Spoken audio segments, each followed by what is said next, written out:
Eu vou falar sobre o poder que vem da fraqueza. 2 de Paulo aos Coríntios, capítulo 12, versos de 1 em diante. Esse é um dos textos mais poderosos de toda a Bíblia. Você já leu isso? Diz assim: considerando, pois, necessário que eu vos exponha as minhas glórias, embora me seja vantajoso orgulhar-me, passarei as visões e revelações do Senhor. Conheço um homem em Cristo que há 14 anos foi arrebatado ao terceiro céu. Se no corpo ou fora do corpo, não sei exatamente, Deus sabe. Mas sei que esse homem, se isso ocorreu acordado ou não, só Deus sabe, foi arrebatado ao paraíso e ouviu palavras inexprimíveis, as quais não é concedido ao homem comentar. Neste homem me orgulharei, mas não em mim mesmo, a não ser em minhas próprias fraquezas. Ainda que eu decidisse gloriar-me, não seria de fato insensato, porquanto estaria narrando verdades. Contudo, evito falar sobre isso, para que ninguém pense a meu respeito mais do que seja capaz de observar em minha vida ou que de mim pode ouvir. E para impedir que eu me tornasse arrogante por causa da grandeza dessas revelações, foi-me colocado um espinho na carne, um mensageiro de Satanás para me atormentar. Por 3 vezes roguei ao Senhor que removesse de mim. Entretanto, ele me declarou: a minha graça te basta, pois o meu poder se aperfeiçoa na fraqueza. Sendo assim, de boa vontade, me gloriarei nas fraquezas, a fim de que o poder de Cristo repouse sobre mim. Senhor Deus, fale conosco, fale com o seu povo, com a sua igreja, nos ensine, nos instrua, esconda-me atrás de ti, que não seja a carne, o homem, mas que seja o teu Espírito. O Senhor sabe que pregar não é coisa para criança, é uma responsabilidade muito grande, e eu peço que o Senhor nos induza ao Senhor. Amém. Vamos olhar a vida do apóstolo Paulo, entender algo de extremamente profundo. Veja bem, Paulo tinha um problema muito sério, que acabamos de detectar aqui agora. Nós não sabemos ao certo qual, mas esse problema que lemos aqui era chamado de mensageiro de Satanás. Paulo retrata esse problema e ele diz que aonde ele ia, esse mensageiro de Satanás o perseguia. Você sabe, a palavra mensageiro é a palavra melahins, anjo. Em todos os lugares que Paulo chegava, lá estava esse mensageiro de Satanás. Fato esse que lhe tirava a paz, o consolo e até a alegria de pregar o evangelho. Paulo também chama esse mensageiro de Satanás de um espinho na carne, algo que não se tira, mas dói. Por 3 vezes, Paulo ora acerca disso, clamando ao Senhor para que tirasse esse espinho na carne, essa angústia, esse sofrimento. E Deus olha para Paulo e disse: meu querido, eu vou tirar seu espinho na carne, vem aqui, filhinho amado. Foi isso? A palavra de Deus é consoladora, mas um tanto quanto dura. Ele apenas diz: a minha graça te basta. Ótimo. E o que significa a frase de Deus para Paulo, a minha graça te basta? Quer dizer exatamente, ela é tudo que você precisa. Mas continuando o texto, Paulo usa alguns termos interessantes nesse texto. Ele disse: porque o meu poder, disse o Senhor para Paulo, a minha graça te basta, porque o meu poder se aperfeiçoa na fraqueza. Agora preste muita atenção. Eu já ouvi muitas pessoas darem licença ao pecado com esse texto. O meu poder se aperfeiçoa na fraqueza, a minha graça te basta. E muitos entendem que Paulo literalmente tinha uma espécie de fraqueza moral ou algum tipo de pecado que o incomodava e ele se incomodava com isso, e ele questionava, talvez alguns iriam dizer que era um vício, mas Deus diz para ele: o meu poder se aperfeiçoa nessa fraqueza. Algumas pessoas acreditam essa palavra, ou que Deus estava dizendo: Paulo, não ligue para a sua fraqueza carnal, não ligue para o seu pecado, porque aonde abundou o pecado, superabundou a graça. Ainda esses dias eu ouvi um pastor dizendo que Deus literalmente estava dizendo para Paulo: eu não estou preocupado com o seu pecado, porque quanto mais pecado, mais poder vai brotar. Se você não tiver pecado, você se vangloriaria. Mas eu posso te afirmar, não é isso, não mesmo. Se não é isso, não é pecado, essa fraqueza mencionada pelo apóstolo Paulo, então o que é? A palavra poder mencionado aí é a palavra grega dunamis, que quer dizer poder de Deus. Dunamis vem da onde originou a nossa palavra portuguesa dinamite. É a mesma palavra mencionada por Jesus em Atos 1:18, Atos 1:8, recebereis poder ao descer sobre vós o Espírito Santo. E essa palavra poder, ou dunamis, é poder para desempenho, na realidade performance, poder para realizar algo que você não consegue fazer, então eu preciso de lhe dar essa capacidade, ou seja, poder para realizações prodigiosas, milagres. Então fica de fato para nós evidente que o Senhor diz que o poder do Espírito, a capacidade que ele não tinha, se aperfeiçoa na fraqueza. Em Romanos 8:26, nós vemos mais uma vez essa palavra fraqueza mencionada. Diz assim: porque o mesmo Espírito semelhantemente nos ajuda em nossa fraqueza.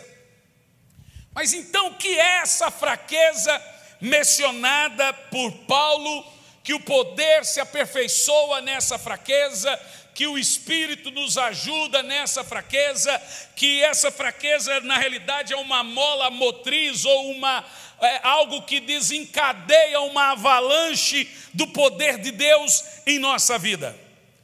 E Paulo ainda diz que o poder mora nessa fraqueza. No final ele disse: para que em mim more e habite o poder do Espírito, por isso eu me orgulho de ser fraco, me orgulho dessa fraqueza. Que claramente deixa claro que quanto mais ele tinha essa fraqueza, mais o poder aumentaria. Que fraqueza é essa? No verso 9, depois que o Senhor fala para Paulo não se preocupar com o mensageiro de Satanás, que o acusava por causa da fraqueza, e eu acho que de fato era essa a acusação de Satanás, por causa dessa fraqueza que ele diz ter, ele diz no verso 9: de boa vontade me orgulharei, me gloriarei nas minhas fraquezas, para que sobre mim more, repouse o poder de Cristo. Eu sei que você deve estar muito curioso, como um dia eu estive, mas a palavra fraqueza mencionada por Paulo aqui é a palavra astaneia, uma palavra grega, e ela tem 3 definições. E eu vou usar a mesma regra do pastor Luciano: não falamos grego. temos tecnologia para isso. E quando nós vamos pesquisar por pura revelação do Espírito, o Dr. Strong, nós encontramos a palavra astaneia na palavra fraqueza. E a palavra astaneia mencionada por Paulo aqui, ela tem 3 definições apropriadamente. E a definição primária. Eu vou falar as 2 que não são primárias. A primeira definição que Paulo menciona, minha fraqueza, é falta de força física. E aí você pode ter várias teses. Será que ele tinha algum problema físico, doença? Não sabemos. É fato que Paulo fala de algumas enfermidades durante a vida dele, decorrente às suas viagens, noites de sono, muitas outras coisas. Poderia ser. Paulo ficou cego por um período de tempo, não temos informação se ele morreu cego. Poderia ser uma falta de força física. No último Zadok, o meu pastor estava tão abatido, e ele não disse, porque a gente não se gloria, mas eu posso dizer dele, nessa hora, na hora de elogiar, líder não manda em você, viu? Quando é para elogiar, elogia. Ele estava num período, e ele terminou um período de 40 dias de jejum na água. E ele estava muito abatido, e ainda ia sair para pregar. Falei, só preciso dormir, só preciso repousar, de jejum e pregando, de jejum e pregando. Então era nítido e evidente que ele estava com falta de força física. Pode ser que Paulo tinha alguma falta de força física, apanhava muito, foi várias vezes espancado, 195 açoites, mais um recebeu dos judeus, naufrágios, picada de cobra e etc. Pode ser? Não sabemos. Uma outra palavra que nós encontramos na definição para astaneia é debilidades naturais do corpo. O que significa? Deficiência física. Uma deficiência que você nasce com ela. Poderia ser algo que o incapacitava fisicamente de se sentir valorizado pelas pessoas? Pode ser, não sabemos. Daqui está a palavra fraqueza. Uma delas é falta de força física, por causa de um jejum, ou alguma enfermidade momentânea, ou uma debilidade física, mas a palavra é debilidade natural do corpo. Aí surgiram algumas teses que ele era cego, mas não é natural porque ele não nasceu cego. Então aí a gente rebate com isso. A outra palavra que eu acho mais coerente, que agora temos a definição primária da palavra astaneia, e eu fico com ela, e é sobre isso que eu vou falar: falta de capacidade requerida para algo. Você entendeu? Astaneia significa falta de capacidade requerida para algo. Para você entender por que Paulo se sentia incapaz, parece uma coisa incoerente, você vê em algumas cartas, Paulo até, parece que lhe faltava humildade. Ele disse, entre os da minha idade eu era o melhor. Em outras palavras, ele disse, eu falo mais língua que todos. Paulo falava 5 idiomas, ele era um homem capaz, culto, platonista de cultura, era um homem de uma cultura invejável, greco-romana, humanamente falando, palestrava entre os epicureus, os sábios de Corinto, de Sencreia, etc. Paulo não tinha problema de cultura. Então, por que você encontra ele dizendo que se sentia incapaz para o desempenho da função que lhe foi requerida? E qual foi a função que lhe foi requerida no cristianismo?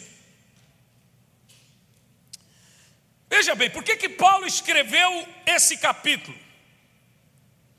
O capítulo 12 de 2 Coríntios. Primeiro, ele estava tendo seu apostolado questionado por todos.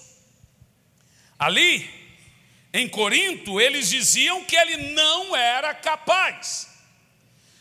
Paulo tinha matado muitos cristãos, ele tinha uma inteligência secular, uma sabedoria humana, mas ele se sentia incapaz de se igualar ao que ele chama aqui nesse texto, no verso 11, de superapóstolos. Confira comigo o verso 11. Ele diz assim: tenho me tornado insensato, a isto me constrangestes. Eu deveria ser recomendado por vós. A palavra recomendado é, estamos recomendando o pregador aí, o apóstolo e etc. E o que acontece aqui é que aqueles irmãos tinham vergonha de recomendar ou aconselhar ou falar bem de Paulo. Olha o que ele diz: eu deveria ser recomendado por vós. Ele diz assim, ó, portanto nada fui inferior a esses outros superapóstolos, ainda que nada sou. Nitidamente você está vendo que ele está defendendo o seu apostolado. E eis ele diz assim, ó, pois as credenciais do apostolado que me foi dado no meio de vós, foi com persistência, por sinais, prodígios e poderes miraculosos. Então quais são os sinais de um apóstolo? Dinheiro na conta? Está aqui. No capítulo 12, Paulo deixa muito claro para nós que todo o capítulo foi uma defesa do seu evangelho. Por isso que a partir do verso 1 ele tem que dizer que ele teve uma experiência com Deus, que ele foi ao terceiro céu, e mesmo que eles não acreditassem na experiência, ele vem também com defesas doutrinárias. Mas alguns ainda diziam, Paulo, isso não apaga a mancha da sua vida. Literalmente, aonde Paulo chegava, as pessoas jogavam na cara dele o que ele foi. Pense comigo o seguinte: você congregar no mesmo tempo do assassino da sua família e é ainda capaz dele se tornar seu pastor. Gente, mas Paulo matou. Não, Paulo foi só Estevão. Não, a Bíblia diz que ele perseguiu as igrejas. Ele era uma fera terrível. Ele tacava fogo em casas. Ele tinha um exército dado pelos judeus só para perseguir, matar e prender cristãos. Então, aonde ele ia, ele sofria esse tipo de acusação. O senhor está afirmando que talvez esse seja o mensageiro do diabo? Eu estou dizendo que Paulo sofria com esse tipo de mensageiro. Por todo o contexto da defesa do seu apostolado, fica evidente que aonde ele ia, ele tinha que ficar comprovando que ele era. Vocês não estão vendo? Eu também sou de Deus. Sabe aquela crise de afirmação, que ela só vem por uma crise de não se sentir suficiente bom para um grupo de pessoas.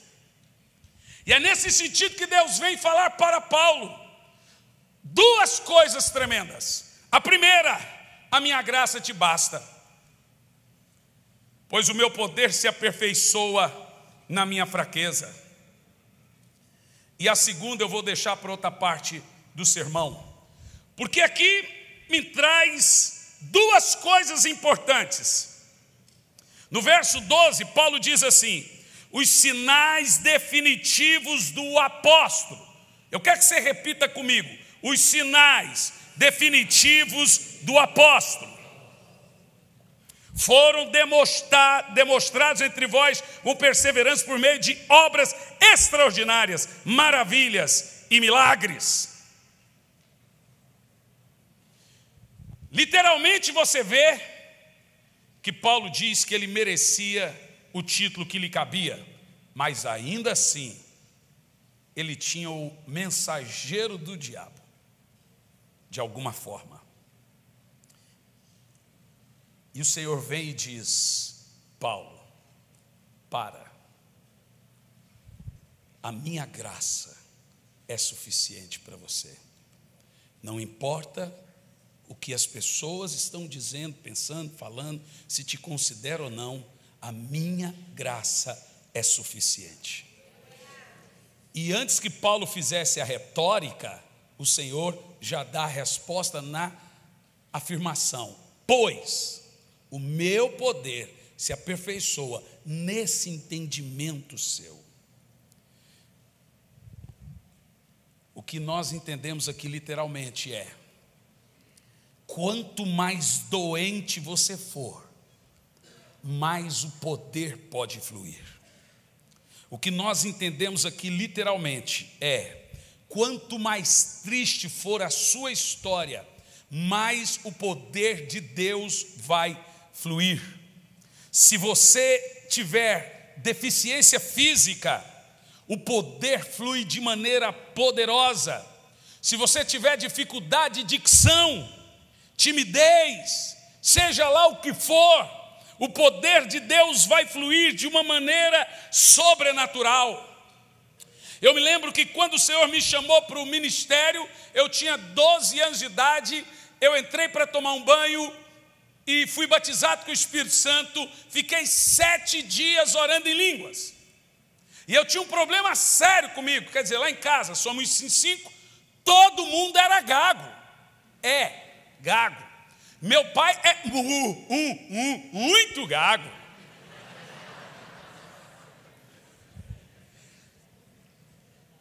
O meu irmão, que hoje é o pastor empossado em Campo Largo, foi meu co-pastor por 6 anos, ele é muito gago. E ele é um amor de pessoa, e eu sempre uso ele como exemplo, porque nós não temos nem mais crise quanto a isso, tanto costume. E o meu irmão, ele gagueja muito, mas ele arrumou uma maneira de destravar a gagueira. Então ele está pregando, daqui a pouco ele trava, ele fala: olha só, irmãos, ele destrava na hora. Então a cada 2 minutos ele fala: olha só. E o que é mais interessante é que ele casou com uma irmã alemã mesmo, de Wittmarsum, que é gaga. Gente, se você vir os dois brigando, é uma briga de mudo. Um emudece, porque é muito interessante. E eu era muito, mas eu era o gago down, eu não era o gago up, porque tem o gago que quer falar muito. Ele não se tocou, então vou te dar uma dica: nunca tente completar a frase de um gago. Não joga água porque ele não está soluçando. Não faça isso. Gago é gago, gente. E eu morava na igreja, agora daqui um pouco você vai descobrir o motivo. Tinha lá os meus 12 para 13 anos, chegou uma irmã na igreja e falou assim: pastor, uma irmã com um coquezinho assim, as unhas cheias de terra, com aquela cara assim bem de simples, e disse: o senhor poderia lá na minha casa fazer uma oração? Isso lá na terra do Deigman, em Goiânia. Eu também sou goiano. E aí o pastor olhou assim para ela, deu uma mirada em cima e embaixo, falou assim: eu vou mandar um obreiro lá. Mandou o pior que ele tinha. Era eu. Eu entrei dentro do busão da Paraúna, sabe aquele ônibus que está com um olho no norte e outro no sul? Assim, você não sabe se está de ré, se é aquela onda grande. Eu entrei 90 quilômetros, cheguei calado e mudo. A irmã olhou para mim e falou: ó, Senhor, o senhor sabe que sou gago, mas orar faz mal para ninguém orar, então eu vou. A irmã olhou e falou: irmão, paz. Paz. Falou: irmão, seguinte, você deixei um quartinho ali, 18 horas tem a oração, então você se acomode. Eu falei: tá bom, irmão, tá bom. Peguei, entrei no quarto, fiquei à vontade. Quando deu 10 para 18, saí do quarto. Mão do céu. Quando eu saí do quarto e olhei na garagem, tinha mais de 100 pessoas. Mas um gago nervoso é um gago morto. Eu voltei para o quarto, irmão, em pânico. Eu já estava igual Jesus no Getsemane, suando sangue. Irmão, e aí começou um frenesi. Eu, meu Deus do céu. Aí eu virei para Deus e falei,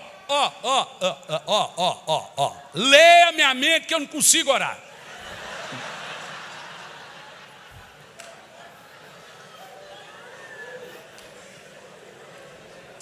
E assim, foi difícil. A irmã batia na porta, irmão. Calma aí, irmã, já vou. Eu estou vendo os irmãos dando a cutucada, vocês estão rindo de alguns gaguinhos aí, não é possível. É covardia. Aí eu saí, eu falei, já sei, o Espírito Santo me deu uma direção. Tem 3 situações que o gago não gagueja. Ah, claro, uma delas é cantando, e as outras 2? Vai lá, chabichão. Olha, você falou, ué. Uma delas é cantando, as outras 2, orando, e quando ele decora. Se gago, por isso que ele não gagueja cantando, se gago decorar, ele não gagueja. Orar também não. Falei, já sei. Vou começar o culto. Boa noite, irmãos, Pai do Senhor. Vou cantar um hino e orar para o povo. Mas eu vou ter que orar muito. Ah, mas ninguém fala mal de pastor que ora. Quem tem coragem de falar, não gostei desse pastor, ele ora demais. Ninguém fala. Eu vou orar. Tá bom, saí lá. Boa noite, irmãos, Pai do Senhor. Amém. Vamos cantar um hino. Louvor e glória em nome de Jesus. Nós abrimos este culto em teu nome, ó Jesus Cristo, ao pequeno. Você já sabe qual igreja é. Senti que você já sabe. Pode cantar, foi mal, vamos orar. Fecha os olhos. Ninguém percebeu nada ainda. Deu travar, mas ninguém nem notou. Irmão, e dá-lhe oração. 15 minutos. 20 minutos. O glória a Deus não era glória a Deus, não era goi. Sabe quando o aleluia, depois de meia hora, já não é mais lelô, sabe não? Depois de meia hora orando, goi, lelô, uma mulher estava na minha frente e começou a ter ânsia. Falei, meu Deus, essa mulher vai vomitar. E aí foi me dando nervoso e começou a vir a gagueira. E eu fechei o olho e continuei orando. E a mulher vai vomitar. Daqui um pouco ela vomitou. Uma bola de câncer. Desse tamanho no meu pé. E a hora que eu olhei aquela carne enorme, preta, podre, eu dei um grito, meu Jesus! Nunca mais gaguejei.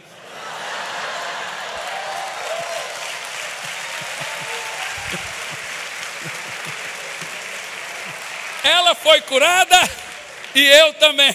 Não foi pelo susto, não. Ó, para com esse negócio de dar susto em gago, que ele não está soluçando. Joga água em gago, joga água no gaguinho. Não faça isso, irmão. Não completa a frase, nada funciona. Deixa ele terminar, nem que demore 3 dias.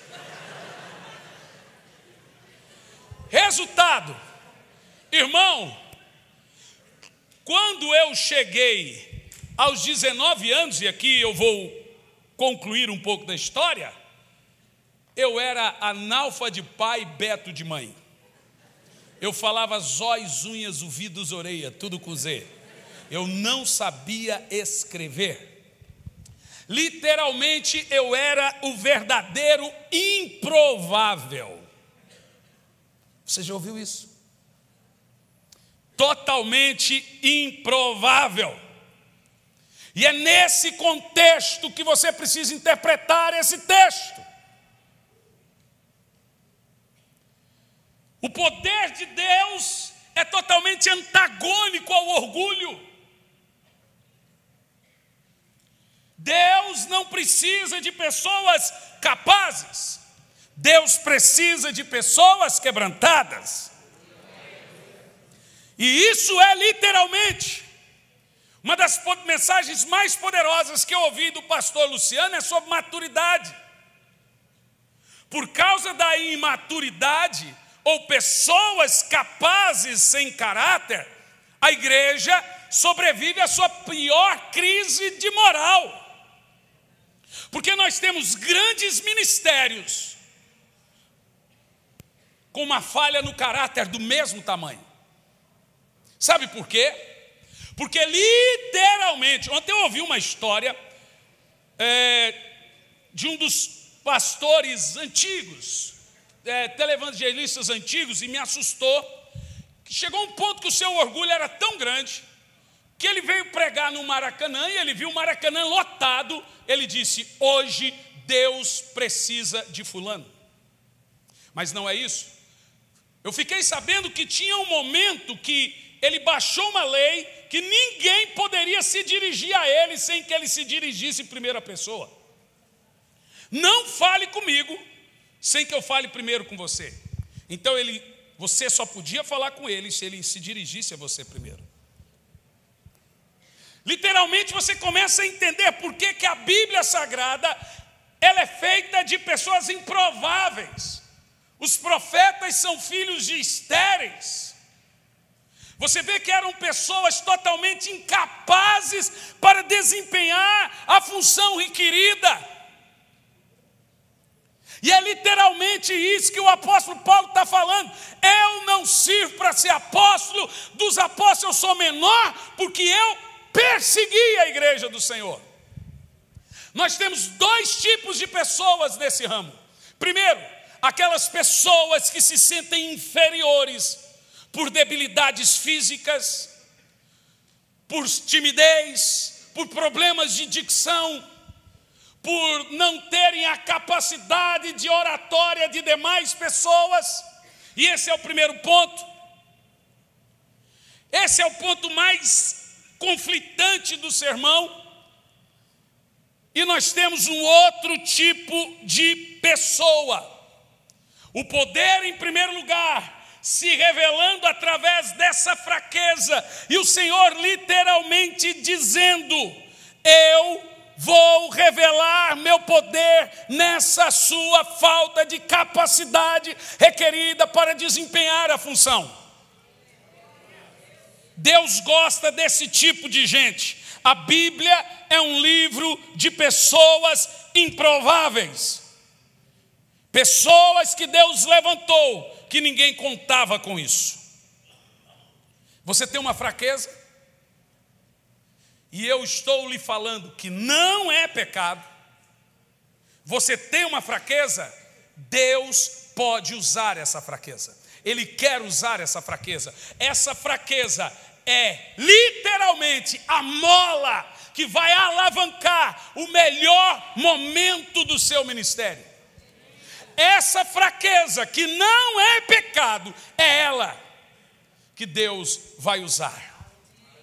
É nesse ponto que Paulo diz que o Senhor falou com ele: o meu poder se aperfeiçoa na sua fraqueza.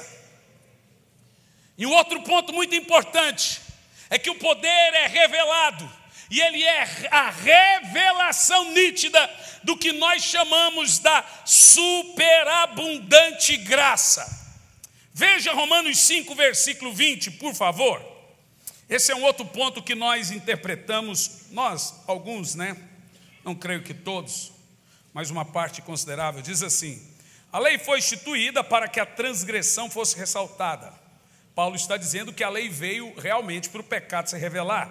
E ele diz assim: mas aonde abundou o pecado, superabundou a graça. Por mais uma vez, como eu te disse, esse texto é interpretado erroneamente. Esses dias eu vi um pastor dizendo: irmãos, esse texto aqui está dizendo que quando você peca muito, a graça é muito forte, então vamos pecar bastante.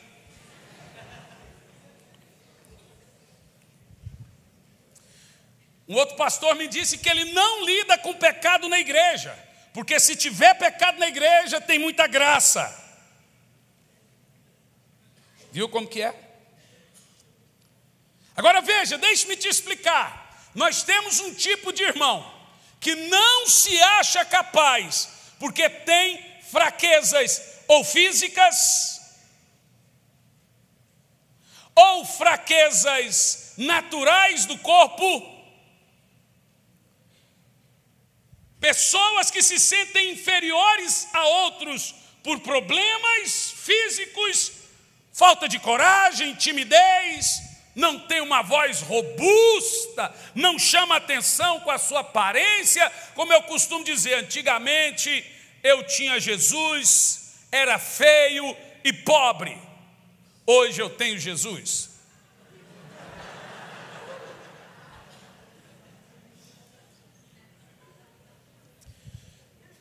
Sabe, gente, não é todo mundo que te acha feio. Tem gente que te acha horroroso. Então, se alguém te achar feio, você está no lucro. Bom, por mais uma vez eu quero, e a intenção da mensagem não é teologizar, mas eu tenho que aplicar antes para te explicar o ponto. O apóstolo Paulo não está, em primeiro lugar, dando legalidade ao pecado, dizendo que aonde abundou o pecado, superabundou a graça. O contexto é o mesmo que ele disse do poder se aperfeiçoar na fraqueza. Veja bem, o que é superabundar a graça? Você lembra? O pecado de Davi foi um pecado vergonhoso, destrutivo, destruiu a sua família, quase destruiu a nação, literalmente abundou o pecado ali. Uma vergonha. Mas aonde superabundou a graça na vida de Davi? Você sabe, Davi pecou, Davi caiu, Davi viu uma mulher linda, lindaça. Pastor, como é que o senhor sabe? Porque mulher feia não é tentação, é assombração. Então, ele não conseguiu fugir. Mulher feia não tenta ninguém, você sabe disso. Agora escuta. Davi foi uma vergonha como rei. Ele envergonhou a Deus, e Deus chegou a dizer para Davi, porque os seus e os meus inimigos zombam de mim por causa do seu pecado. Você vê, Davi não foi uma vergonha só para a nação, Davi não foi uma vergonha para a família, ele foi uma vergonha para Deus, uma vergonha destrutiva. O pecado superabunda ali na vida de Davi. Agora, aonde superabunda a graça? É isso que você precisa entender. Davi tinha 19 filhos, vários com várias concubinas. E quando ele vai escolher um sucessor, Deus vem a ele e diz para ele escolher quem? O Salomão, gente. Quem era o Salomão? O Salomão era filho da Cafajeste lá. Você congregaria na igreja do pastor Davi, da missionária Betseba? Irmão, onde é que você congrega? Ali na igreja do pastor Davi, aquela missionária, com a missionária Betseba. Quem? A Beth. Você não congregaria. Talvez Davi não serviria para ser líder de célula nas nossas igrejas. Na minha serviria, mas na igreja de muita gente talvez não. Mas quando Deus vem, depois que passa a fase do apedrejamento, porque todo pecado traz consequência, e uma delas é o apedrejamento. Entenda isso. Não reclame quando as pessoas estiverem falando do seu pecado. Você está na fase do apedrejamento. Davi, fugindo da cidade, as pessoas jogando pedra, vem em cima e disse, eu vou matar. Não faça. Davi disse, não faça. Esse é o tempo de Deus para a minha vida. Olha o coração do homem. Às vezes nós não discernimos. Tem muitas pessoas que querem pecar, continuar pecando e não querem lidar com os seus pecados. Uma das coisas que você precisa lidar com o seu pecado é lidar com humildade com a consequência. E uma das coisas que é você lidar com humildade com a consequência dele é saber a fase do apedrejamento. Todo mundo vai passar pela fase do apedrejamento. E até para te elogiar, eles vão lembrar do seu pecado. Você está vendo aquele irmão? Aquele que caiu, que bênção que ele está bom agora. Então você morreu, seu neto está pregando. Olha o neto daquele irmão que caiu, se arrependeu, voltou. Olha que bênção o neto dele.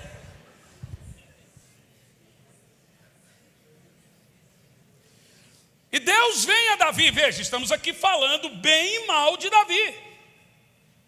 Não dá para mudar a história. Isso é bom e isso é ruim. E fala assim, escolha Salomão. E mais ainda, Davi chama Salomão e fala assim, ó, cuidado com Joabe e cuidado com seu irmão Adonias. Primeiro ato de guerra de Salomão, matar Joabe e matar o seu irmão, porque estavam tramando contra ele. Primeiro ato de guerra do homem que depois vinha a ser pacífico. O pecado de Davi foi vergonhoso. Gente, o cara furou o olho do soldado dele, no sentido figurativo da palavra. Ficou com a mulher e depois anunciou para a cidade, gente, a pobre da viúva, como ele era meu irmão, eu vou casar com a mulher dele, porque ela está grávida. E a nação bateu palma para ele, que atitude linda. Pegar a coitadinha da Betseba, que está grávida do homem falecido, e ainda casar com ela, que mulher de sorte. Não dá raiva? Fala sério, não dá para dar uma esganada? Eu acredito que quando chegar no céu, a casa de Davi vai estar cercada com um exército assim, ó. Estou brincando, não vai ter isso não. Mas o que Deus faz? Deus vem, escolhe Salomão, que é filho do pecado, daquele fruto, daquele pecado, e põe ele no trono que a Bíblia chama de trono eterno. E você vai entender por que trono eterno de Davi. Uma coisa que eu aprendo nessa história: você não pode corrigir seus erros. Toda vez que você tentar corrigir suas rotas, você faz besteira, mas Deus pode. Davi tentou reparar, foi só cavando mais fundo o poço, a ponto de chegar a um assassinato terrível. Outra coisa que eu aprendo: seu passado não escreve seu futuro, seu presente. A maneira como você lida com o passado determina o seu futuro. Literalmente, pense comigo. Quando você olha a história de Davi, você vai ler em Mateus, no capítulo 1, a genealogia de Jesus. Sabe quem é que está lá? Você tem 3 mulheres. Nenhuma delas era profetisa. Nenhuma delas era as santas mulheres da Bíblia. Débora, Esther, Raquel. Você tem 3 mulheres na raiz genealógica de Jesus. Todas elas eram a escória da sociedade. Você tem Betseba, a patifona. Você tem Raabe, a prostituta. Você vê que essas mulheres na genealogia de Jesus constroem o que é a superabundante graça. E você tem Tamar, aquela que se deitou com o sogro. O pecado de Davi foi uma vergonha, mas quando Jesus nasce, o Senhor está dizendo, a graça superabundou. Veja, não estava nos planos de Deus o pecado de Davi, mas sempre quando o diabo vem com uma vergonha tamanha, com um pecado tamanho, Deus refaz, reconstruindo uma história para que a graça superabunde.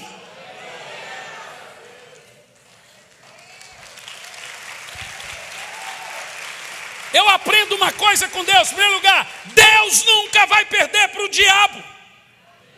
Lá no jardim do Éden, lá vem o Senhor e diz, olha que vergonha, olha como o pecado superabundou, matou, irmão. Uma coisa que eu aprendi estudando, a gente às vezes pensa de Adão e Eva, homens igual a gente.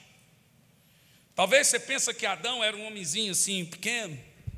Você sabe que os anjos não têm a nossa altura, envergadura. Eu nunca imaginei Adão igual a nós. A Bíblia diz que eles eram iguais em força e poder aos anjos. Eu imagino Adão enorme. De fato, ele não tinha pecado ainda, então ele não tinha essa aparência pífia de Munhá que nós temos.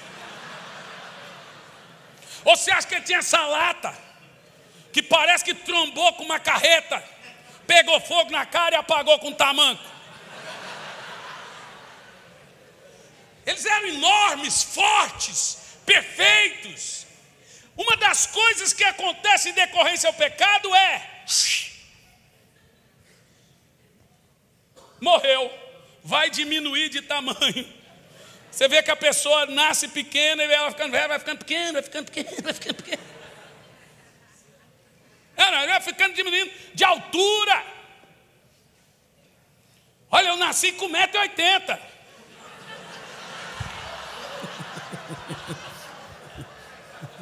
Um metro de altura e 80 de largura.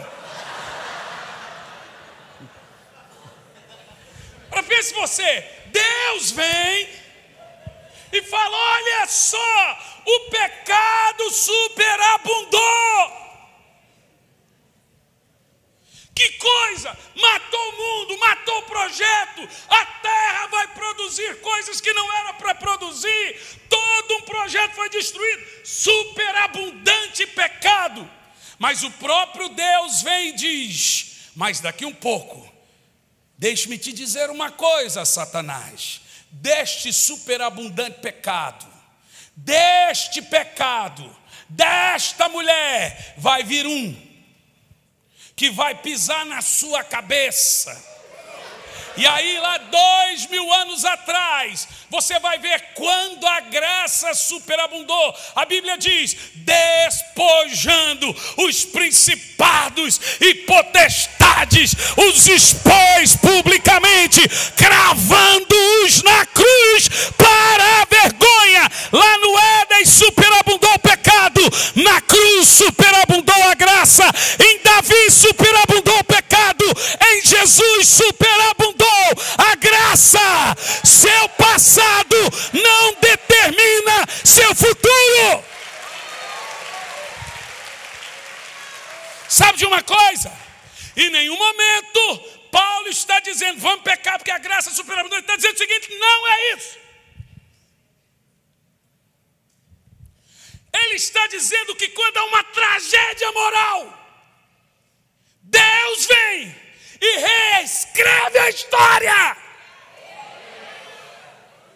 Deus está literalmente dizendo: pecado não mata filho, vergonha mata filho, culpa mata filho, mensageiro do diabo mata filho. Mas tu está caído, tu escandalizou a igreja, tu perdeu a igreja por um adultério, tu está pensando que o ministério acabou, gente desviou por sua culpa, foi uma vergonha o que você fez.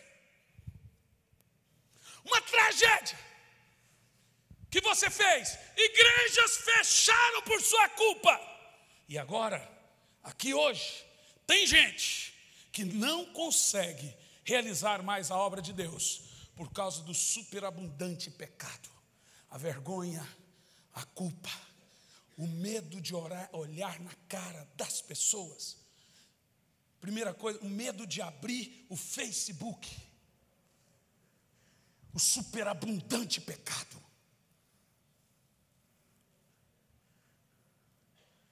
Tem gente aqui que o diabo vem, mensageiro do diabo, e fala: você não é mais capaz.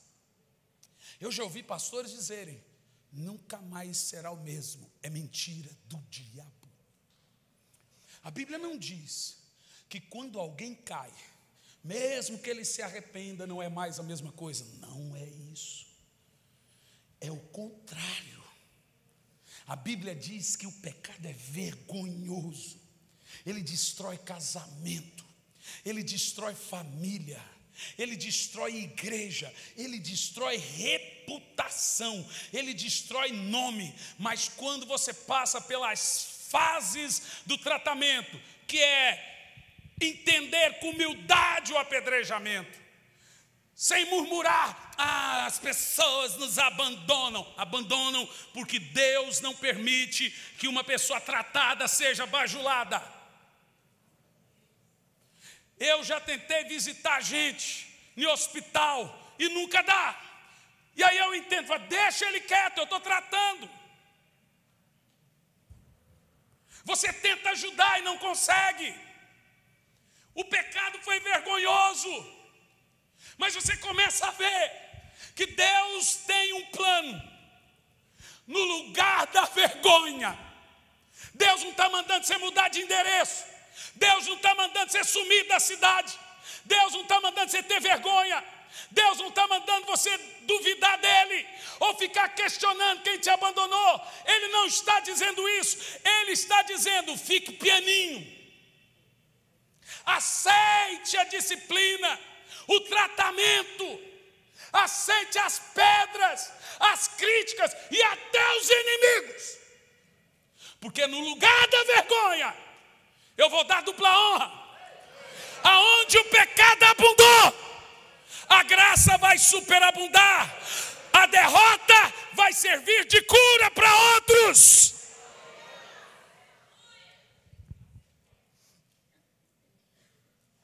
Em contrapartida, você tem gente que não se sente capaz por causa de fraquezas naturais, não é pecado. Em outra partida, você tem gente que acha que não pode mais funcionar por causa da vergonha que ele causou no Evangelho. Foi vergonha? Foi. É difícil se perdoar? É difícil.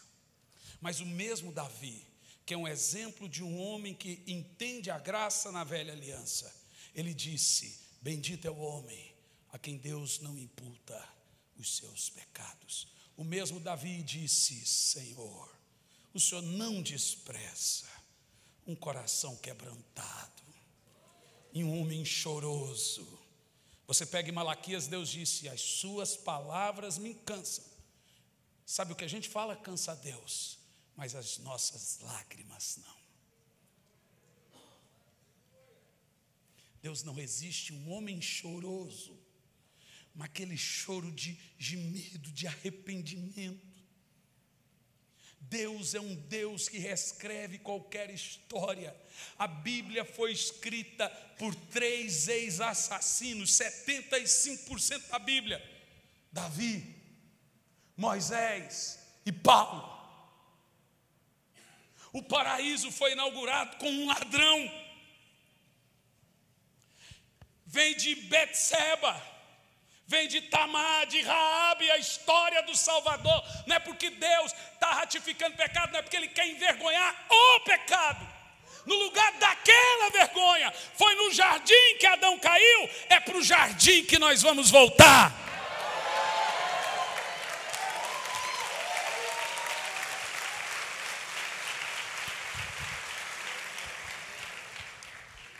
Deixa eu te contar uma história. Eu te disse que eu não ia falar do livro da graça, porque está todo no contexto. Está aqui. Essa história ela é tão triste, você conta para o carroceiro, o cavalo chora.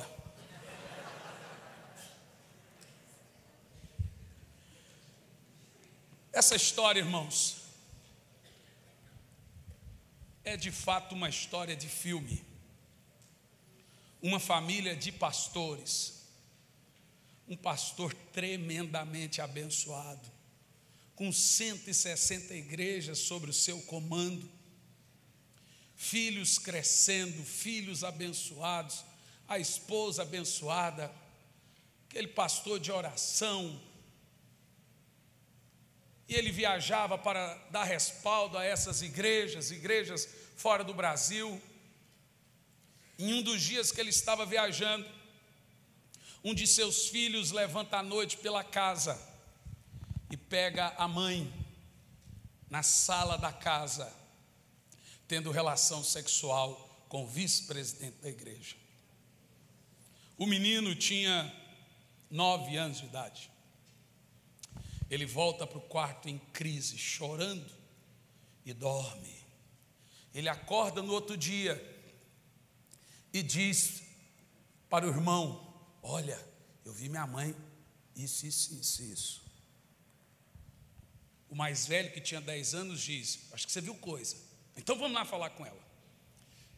E quando eles vão e falam com a mãe, ela realmente confirma. Ela disse: olha, eu vou separar do seu pai. Os 2 meninos choram muito, mas ela dá um cala-boca neles, eles aceitam. Dá para um videogame para um, a bicicleta para outro. E menino, você sabe, irmão. Passa-se o tempo, eles ficam calados. Um dia chegam essas crianças da escola, 5 crianças, 11 horas da manhã, a casa está limpa, não tinha um móvel na casa, limpa, na hora do almoço. O de 9 anos olha pela janela, o caminhão cheio de mudanças. Ele pega a menininha de 4 anos de idade e leva até a mãe, leva pelo menos a Rutinha. Ela é só um bebê, ela joga a menina do caminhão e vai embora com aquele moço. Aquelas crianças ficam das 11 da manhã às 10 da noite ali no chão. 10 horas da noite chega o pai e vê aquela situação, a casa vazia, sem nenhum móvel na casa. E eles imaginam, mas o pai vai cuidar da gente. O pai dá uma crise, como que vai cuidar dessas crianças? A denominação na época, muito radical, não queria saber quem era vítima, quem não era, tomam tudo dele, sem simplesmente pensar ou perguntar ou coisa parecida. Ele perde tudo. O pai desesperado pega essas crianças, leva para a casa de um irmão dele, que tinha uma casa grande. Esse irmão estava também divorciado por causa do álcool, mas a casa era grande, eles vão para lá. E agora esse irmão desse pastor, todo dia chega bêbado e escolhe uma das crianças para espancar. Até que um dia ele foi tentar com a nenenzinha de 4 anos, e os outros irmãos se juntaram e fizeram ele dormir um pouquinho mais do que o normal, assim, uns 3 dias. E fugiram, foram para a casa de uma outra tia. Essa outra tia ligou para o pai, o pastor, e disse: seus meninos chegaram aqui. E ele vai lá correndo, desesperado, ele pega essas crianças, entra no ônibus e vão para o Distrito Federal. Dentro do próprio ônibus, ele contando a história, ele consegue algumas doações, colchão, um fogãozinho de 2 bocas. Ele chega numa cidade chamada Planaltina e aluga um quartinho, e as crianças dormem atravessadas assim no colchão. Ele diz assim para o menino de 10 anos: cuida dos seus irmãos, que eu tenho que viajar para levantar recurso para a gente sobreviver. Então agora você tem ali 5 crianças de 10 anos a 4, enquanto o pai viajava. Quando o pai volta, ele entra numa crise de desespero muito grande. Não dá para você culpar esse pai. Eu entendo, mas se fosse meu filho, eu vou para debaixo da ponte, irmão. E ele pega uma criança, ele pega uma e começa a sair. Leva uma e volta sem. Leva uma e volta sem. O que ele está fazendo? Está dando às crianças. Talvez naquele desespero, fala, pelo menos alguém pode cuidar, dar estudo. E ele reparte as crianças em vários lugares e pessoas. Ele deixa 2 crianças, o menino de 9 e o menino de 7 anos. E pega essas 2 crianças e leva para a casa de um casal de diáconos. Sabe, eu tenho um problema sério com diácono. Eu costumo dizer, resistir os diáconos, eles fugirão de vós.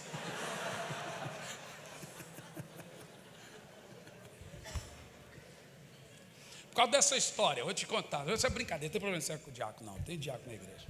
É brincadeira. Ele deixa essas crianças, esse casal de diácono era estéril.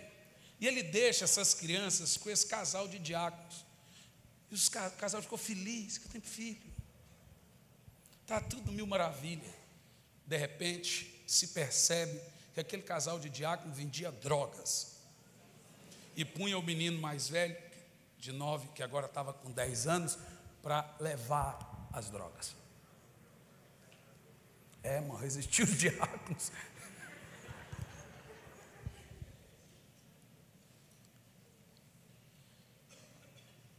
O menino mais velho, muito tupetudo, um dia chegou, falou: não vou fazer mais isso. E aquele casal, no caso, aquele moço disse: você vai fazer? Não, não vou. Ele é duramente espancado, com pau, chute na cabeça, e ele foge e vai para uma chácara vizinha, um outro casal de diácono. Agora é da Assembleia de Deus, são muito bonzinhos. E agora aquele casal cuida dele, das feridas e etc. E todo dia de manhã ele vai até a cerca para ficar com o irmão dele que tinha ficado na outra chácara. Até que um dia ele vai na cerca para ir tentar encontrar com o irmão dele. O irmão dele não estava lá. Vem a mulher lá de longe, ele pergunta: cadê meu irmão? Seu pai veio, dormiu e levou. Ele, desesperado, começa a chorar. Meu pai veio, levou meu irmão e você não falou nada. Ela disse: eu disse que você fugiu. Você não sabe o que um coração das pessoas podem fazer. E agora passa 3 anos. Ele está brincando na rua, de longe vem o pai dele. E o pai vem e abraça. De acordo com o pai, ele disse: vou procurar lá onde ele fugiu, vai que eu encontro. E ele olha para o pai e fala assim: você vai me levar embora? Ele disse: vim para te levar embora, mas eu estou pregando no Gama, uma cidade que fica a 180 quilômetros de Goiânia. Estou pregando no Gama, depois nós vamos embora. E eles vão para aquela igreja. Aquele pastor está pregando uma igreja muito grande. Ele era um pastor muito respeitado, diretor de Instituto Teológico, era o que dirigia o Instituto Teológico do Bernard Johnson em Campinas e etc.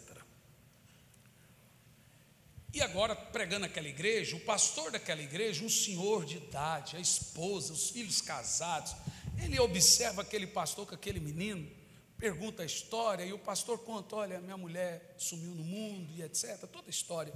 E o pastor fala: pastor, seu menino não estuda? Não estuda. Sabe ler? Não sabe. Sabe escrever? Não sabe. Deixa esse menino aqui, nossos filhos estão crescidos, a gente tem um quarto aqui, e a gente cuida dele, eu vou matricular ele, etc.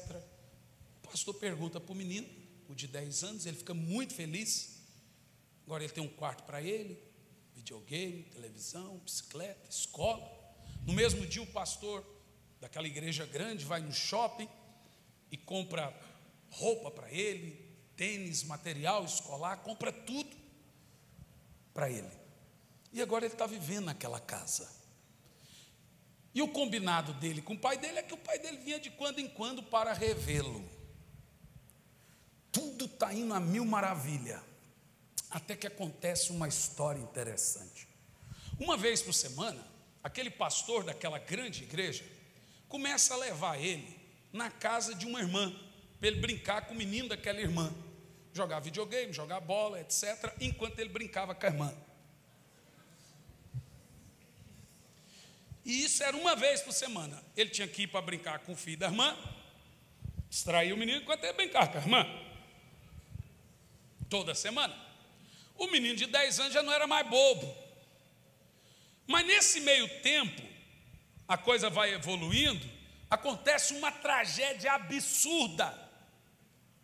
O pastor está dirigindo o carro dele, com a esposa dele no lado da frente, do passageiro. Ele vai fazer uma rótula, ou rotatória, em algumas cidades tem outro nome, em Goiânia é queijinho. Nosso amigo, lá é queijinho. Aqui deve ser rotatória. Queijinho é mais bonito. Arremete a alguma coisa. E aí ele vai fazer o queijinho, a rotatória, vem um carro na transversal e pega o meio do carro dele com tudo. A esposa dele, que era uma maravilha para aquele menino, vai para a UTI. 8 meses na UTI, entre a vida e a morte. Agora aquele pastor intensifica as idas e vindas na casa da irmã, que era ministro de louvor, e o filho era dele. Aquele menino agora já está lá com seus 12 anos, e ele começa a entender a história. No momento, você sabe, ele está levando direto o menino, então já nem disfarça mais as conversas, porque fica familiar. Ele olha para a mulher na mesa, na hora do almoço, e diz: não deu, fulana está saindo do hospital. E a outra: e aí? Não deu certo. E ele conta como planejou o acidente. Ele foi fazer o queijinho, desligou o carro para o outro vir e bater. Aí a outra diz assim: mas você sabe que você poderia morrer. Eu sei, mas era a única maneira. O menino de 12 anos ouviu tudo, fingiu que não ouviu.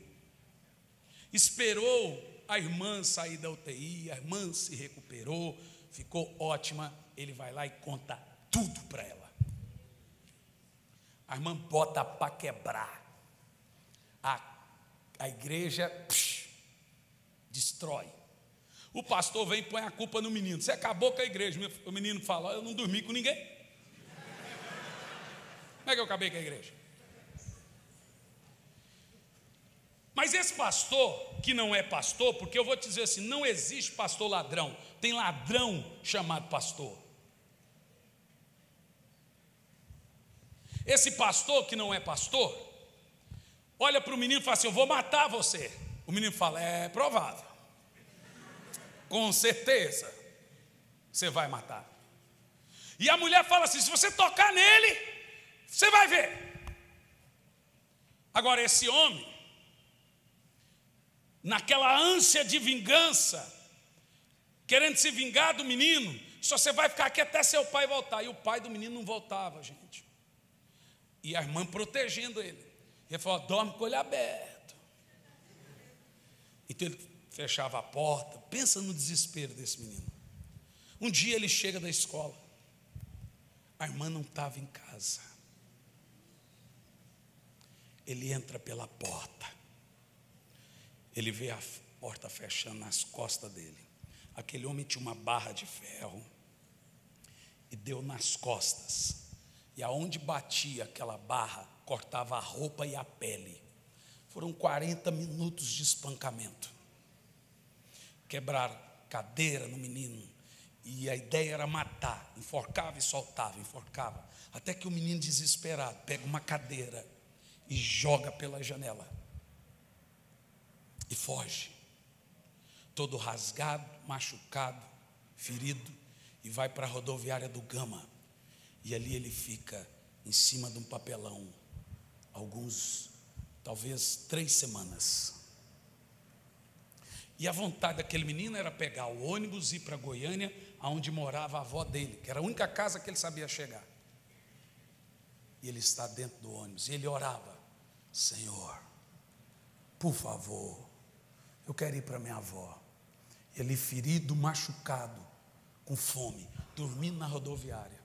Em um dia, ele percebeu que o motorista saiu, foi no banheiro, ele entrou dentro do ônibus. Ele já tinha tentado várias vezes e era tirado do ônibus, mas ele se esconde dessa vez atrás, entre o banco e o motor. O motorista vai até o meio, o ônibus estava vazio, e o ônibus vai para Goiânia. É assim que esse menino chega na casa da avó dele. Uma das histórias mais tristes é como esse garoto tem que perdoar a mãe dele. Em uma das situações, depois de casado, ele tem que sair. E Deus fala com ele que ele tem que perdoar a mãe dele. Não só a mãe, mas os pais. Ele bate na porta aonde estaria a mãe dele, Caldas Novas. Sai uma mulher lá de dentro, com a cabeça raspada, cheia de ferida, do lado de um carrinho de catar lixo. Era a mãe dele. Sem coragem, ele volta para o carro e volta para a sua cidade. Esse menino era eu. Essa mulher é a minha mãe.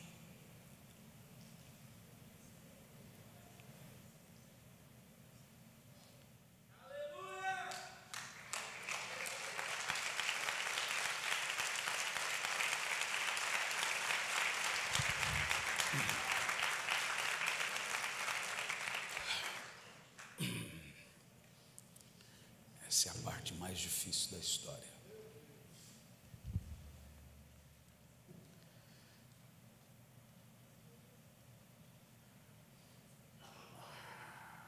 Eu não me emociono porque não é falta de perdão, realmente eu me emociono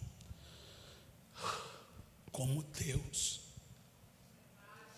o seu infinito amor, constrói a nossa história, escreve o nosso destino, cura os nossos traumas, coloca pessoas maravilhosas para nos educar, nos guiar. O pecado não pode destruir uma história que Deus escreve.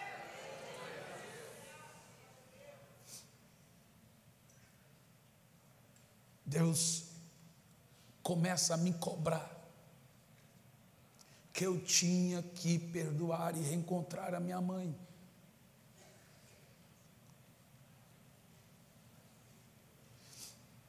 E não só eu, mas os meus irmãos. O meu pai, obviamente, depois que ele se casou, ele ajuntou os filhos em casa, mas já eram maiores, assim, 16 ou maiores adolescentes. Eu estava na casa do meu pai com 15 anos, e Deus me mandou ir para Curitiba. Eu fui para Curitiba, cheguei em Curitiba com 16 anos, toda a minha bagagem coube numa sacolinha do Carrefour. Eu tinha uma calça marrom que quando eu saí, ela dizia: e eu não vou? Deus havia me dito: vai para Curitiba. Eu cheguei só com a fé. E aí eu estou lá longe, com uma história totalmente negra, cinza.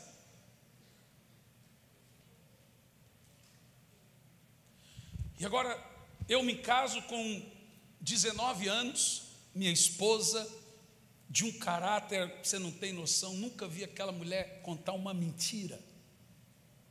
Aquela mulher, quando chegar no céu, cara crachá. Vai lá, minha filha, você foi casada com ele? Não, entra, vai. Mas a minha esposa tem faculdade, tem estudo. Ela olhou para mim e disse assim: olha, eu não casei com burro não. Eu falei: é tarde demais, não tem volta. Mas depois de casado, ela me fez terminar os estudos, me fez fazer 2 faculdades, claro, de teologia, fazer pós numa, fazer uma à distância. Terminei tudo aos 35 anos de idade. Com 19, eu não sabia escrever, não sabia ler, nem eu, nem meus irmãos.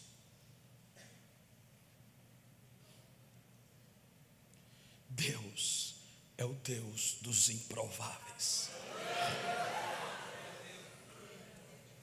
Você não sabe o que Deus pode fazer na vida e na história de pessoas. Silêncio de Deus não é abandono de Deus. Quando José estava no cárcere, Deus parou de falar com ele, mas dava sonhos para Faraó. Quando Jonas estava no ventre do peixe, Deus parou de falar com Jonas, mas falava com o peixe. Tem gente ouvindo Deus sobre você hoje. Tem gente sabendo sobre você hoje. Deus está em silêncio, mas você não está só.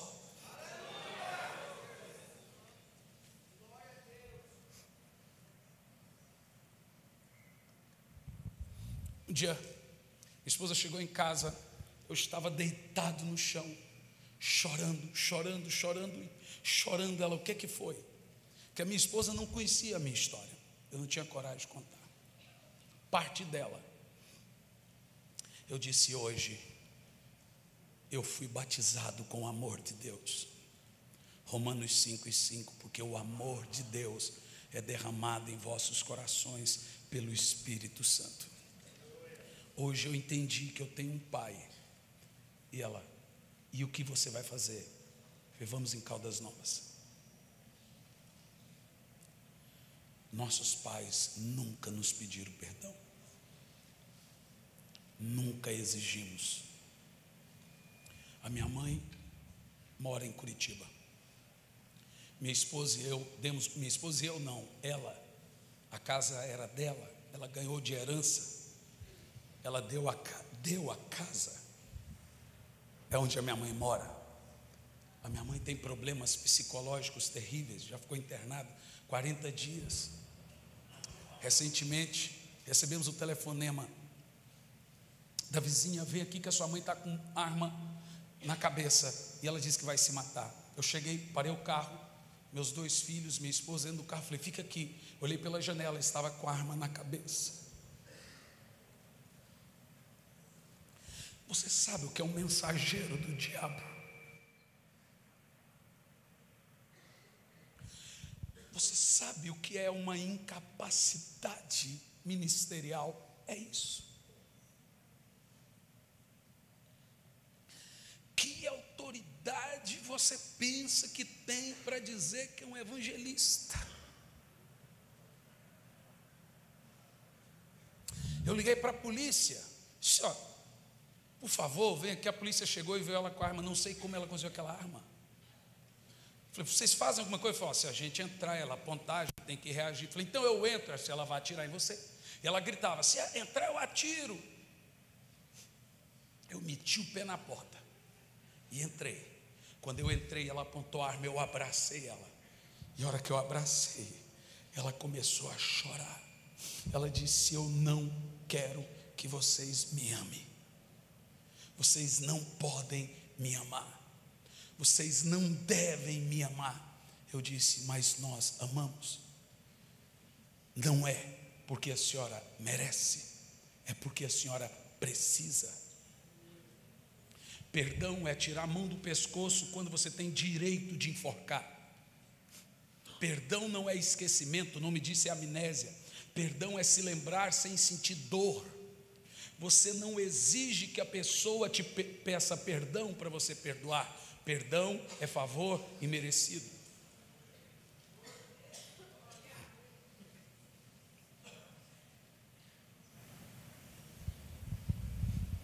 E perdoar o pai, que é pastor. Deixa o Senhor curar você. Não tenha medo de chorar. Deixa o amor de Deus ser derramado no seu coração.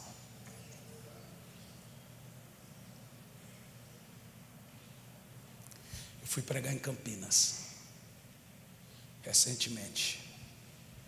Você vai entender isso. Vim de trás, vim no púlpito para pregar. Um camarada parou na minha frente e disse assim: cadê o anel? Eu falei: que anel?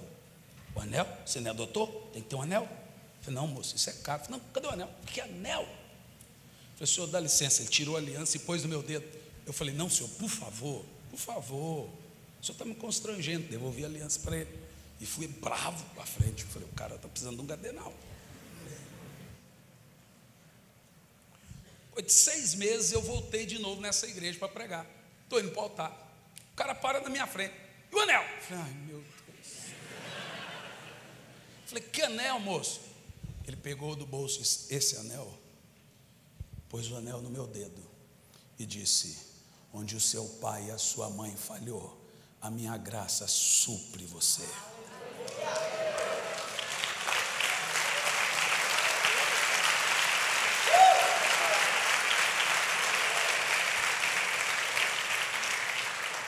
Eu vou te dizer o que é superabundante graça. A graça não superabundou em Davi, ela superabundou em Jesus. Ela não superabundou em Adão, ela superabundou em Jesus. Eu estava na casa do meu pai esses tempos, e ele triste, falando sobre sonhos, profecias. Eu não sei se eu acredito muito nesse negócio de profecia. Foi por quê? Porque eu, quando eu era jovem, recebi uma profecia que Deus me disse que eu ia viajar mais de 30 países. Não viajei nem 5. Eu estava na mesa e comecei a chorar. Eu disse: o senhor viajou mais de 70. Ele: como? O pecado superabundou em vocês. graça superabundou em mim. Você pode começar de novo. O melhor momento do seu ministério está prestes a recomeçar de novo. Só que a graça vai superabundar.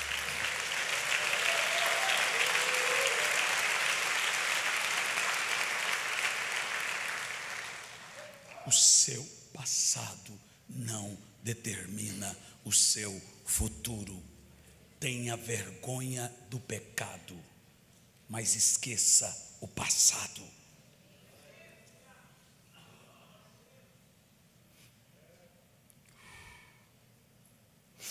Eu sinto que o poder de Deus vai começar a tocar muita gente aqui. Tem dons sendo construídos agora, nesse momento. Tem graça superabundando na história agora, nesse momento. Tem ministérios que vão ser refeitos aqui hoje, nesse momento. Se você sente que você tem que gemer aqui, ou chorar aqui, pode vir. Que o Senhor tem que construir. Se você sente que tem que perdoar, que tem que recomeçar, o poder que vem da fraqueza. Se você sente, vem aqui diante desse altar. Chore tudo que você tem que chorar. Você tem complexos. Deixa o poder usar essa fraqueza.